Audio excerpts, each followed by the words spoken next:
বিধি তুমি কইয়া দেও মুই কার। কি কমু ভাইজান আমনে গো, মুই ঘরদা বাইরে এলেই ছাত্রদলের পোলাপানে হেরা কয় মুই নাকি ছাত্রলীগ করছি। হ্যাঁ বাদ দিলাম, মুই আরেকটু সামনে যদি বাইরেই হেলে যদি লোকজনে দেহে হেলে মুই নাকি ছাত্রদল করি। এটা কোনো কথা? মুই কিচ্ছু জানি না, কিছু বুঝি না, অথচ মোরে হকলে কয় মুই এয়া করি ওয়া করি। কিন্তু মুই জনগণের সামনে গেলে মোরে জনগণে কয় মুই নাকি সমন্বয়ক।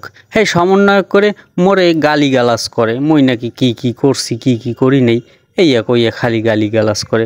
মুই এখন কমনে যাই কন তো, আপনার একটু মোরে একটু বুদ্ধি দেন তো ভাই। আমি এই মত অবস্থায় সব কিছুই বাদ দিলাম, কিন্তু আমার একটা কষ্ট, আমার এই দয়ালের কাছে একটা কথা, এই বিধির কাছে একটা কথা, আসলে আমি কার বিধি তুমি একটু বলিয়ে দাও, আমি তো আর পারছি না বিধি।